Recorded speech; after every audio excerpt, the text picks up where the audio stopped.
I woke up inside the body of the villainous supporting character in a novel, but I couldn't change a single thing about the plot. By the time I arrived, the story had already reached its conclusion.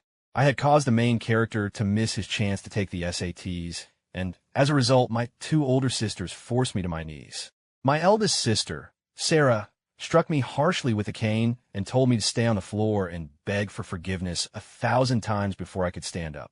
My second sister, Emily, threw a bottle of weed killer at me and said that vile people like me deserve to die. To their absolute shock, I just sneered and immediately chugged the entire bottle. Both of my sisters were terrified, their faces turning pale as they asked if I was insane. They couldn't understand why I was drinking poison like it was a soda. I knelt on the floor with my skin covered in cuts and bruises while Sarah spoke in an eerily cold voice. She told me to apologize to Ethan right now, or just die. Ethan quickly put on a pitiful act, telling Sarah and Emily not to hit me on his account.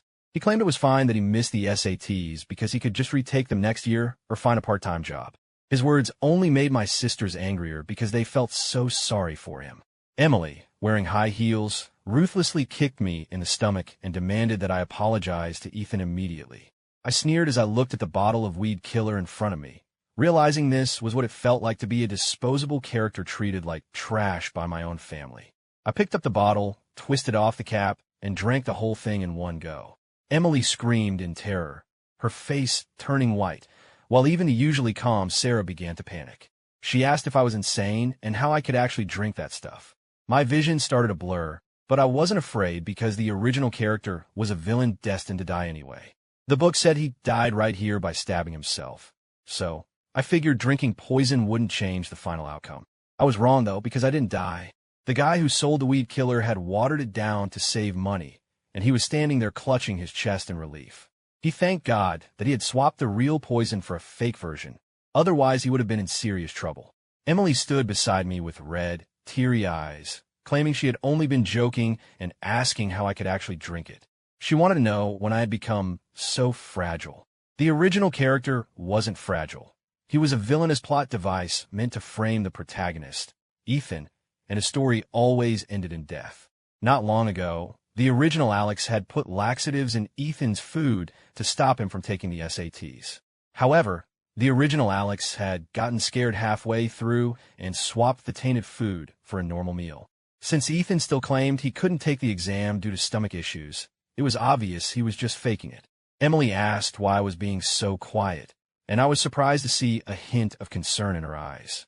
In the original story, Alex loved tormenting her, so she hated him and constantly targeted him. She was a teacher at the school and would often falsely accuse him of cheating, which led to him getting beaten by their parents. I didn't want to talk to her because I was too busy figuring out how to die, so I could return to my own world.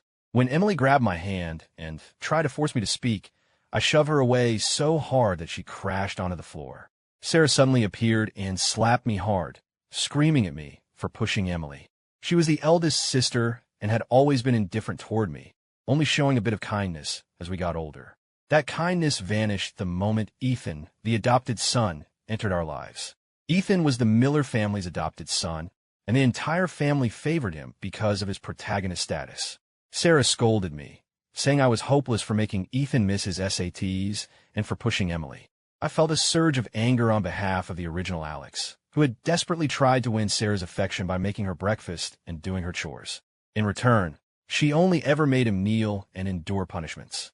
I shoved her hard against the door and snapped, asking who she thought she was to talk to me like that.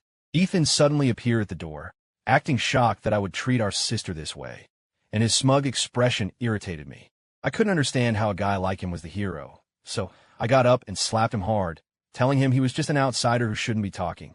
I left the house immediately and went to a 20-story rooftop in downtown Chicago, determined to end my life and go home. As I closed my eyes to jump, someone suddenly pulled me back, and I fell to the ground. A girl with a small face and bright, large eyes appeared in front of me, her voice urgent as she begged me not to die. I struggled to remember who she was until I realized she was a classmate named Gray. She was a minor character who barely appeared in the book, with only a single line asking the original Alex to bring her breakfast. Gray held my hand tightly, terrified that I would still jump, and told me that the world was beautiful. She reminded me that we had just finished the SATs and would be going to college soon, promising that life would get better if I just stayed alive. I want to tell her it was none of her business, but a strange force inside me made me agree to stay alive. She smiled and said she was glad she came to check on me after hearing I was sick, otherwise I might have done something reckless. She told me to ignore how my sisters treated me, because there were other people who cared about me. She led me downstairs to a local diner and ordered me a bowl of beef stew with extra meat. She said that happiness was just about enjoying good food and having fun. I was about to respond when someone suddenly charged at me, knocking the bowl out of my hands and splashing hot soup all over my pants. I looked up to see Sarah's cold face as she accused me of faking the suicide attempt. She thought I had planned the watered-down poison just to get sympathy, and she told me it only made her hate me more. Gray tried to defend me, but I slowly pushed her aside and glared at Sarah.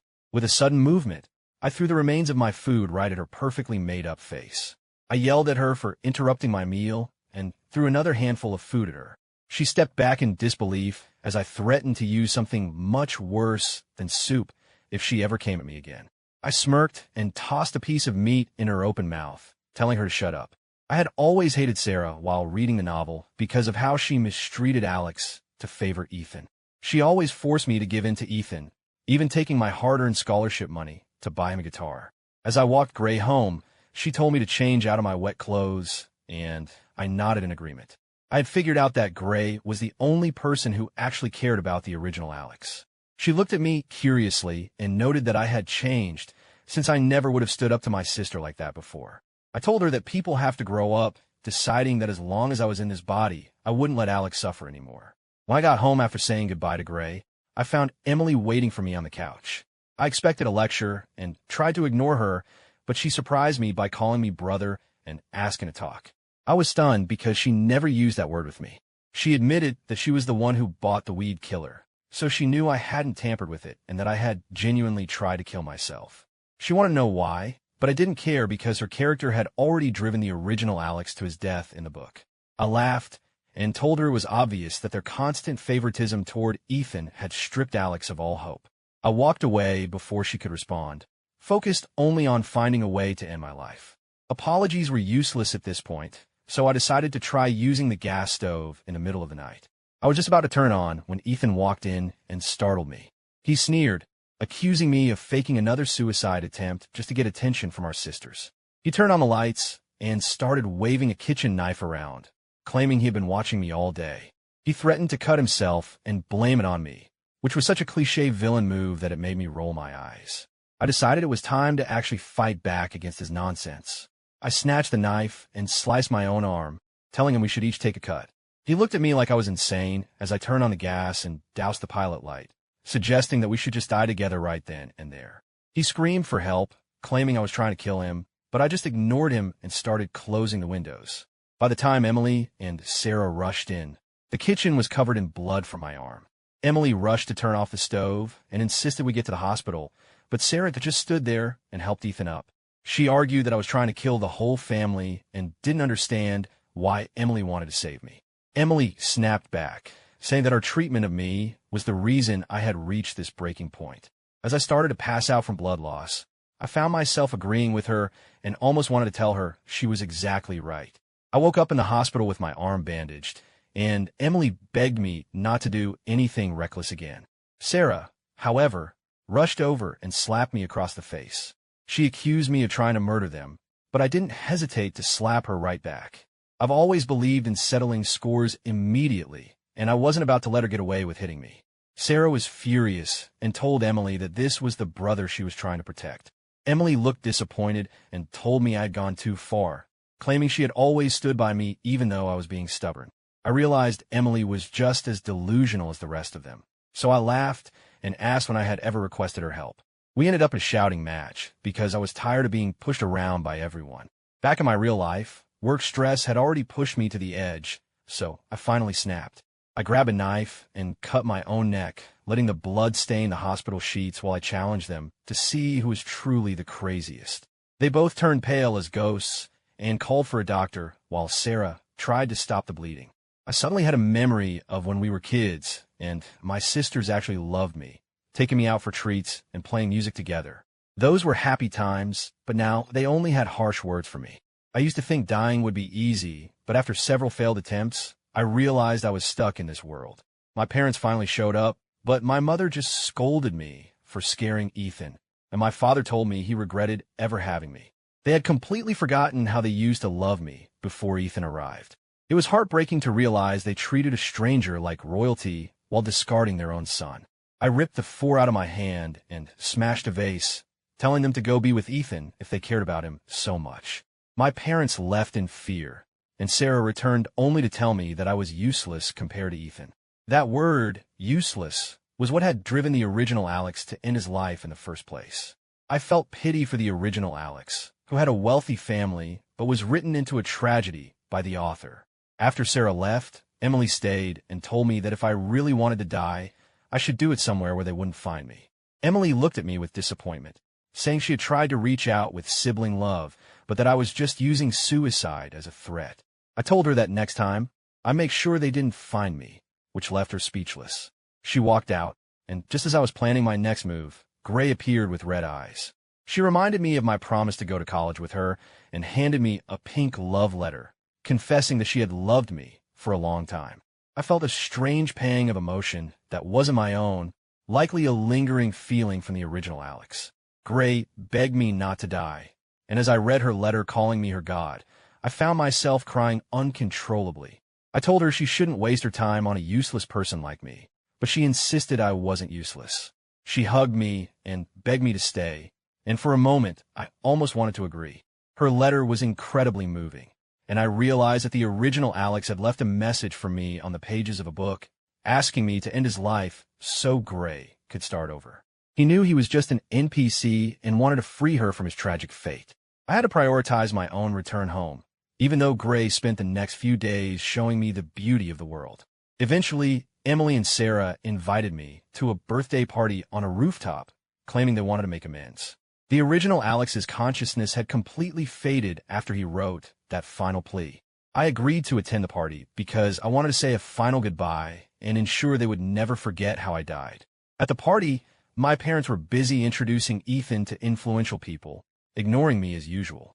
Emily told me to apologize to Sarah and our parents so they would stop blaming me, and I simply agreed.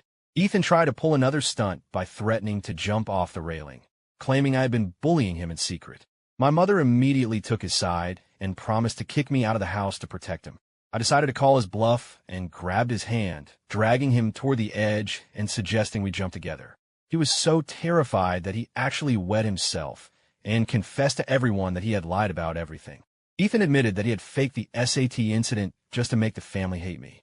Sarah and my parents were shocked, finally realizing that they had been manipulated by an outsider while mistreating their own son. I climbed over the railing myself, and even though my sisters and parents begged for forgiveness, I told them it was too late. They managed to pull me back and lock me in a room, but I eventually escaped to find Gray one last time. I left my savings for Gray and then went to a secluded place, but Ethan kidnapped me and strapped a bomb to both of us. He wanted to prove that the family still cared about him more, even after his lies were exposed. Sarah and Emily arrived, and though they chose to save me, Ethan stabbed me in the heart before I could be rescued. I died and returned to my own world, while the original Alex and Gray were reunited in a parallel universe where they could be happy. In the aftermath, Emily became a nun out of guilt, and Sarah fell into a deep depression. Gray eventually remembered Alex in the parallel world, realizing that he was the boy she loved most, and they were given a chance for a new beginning together.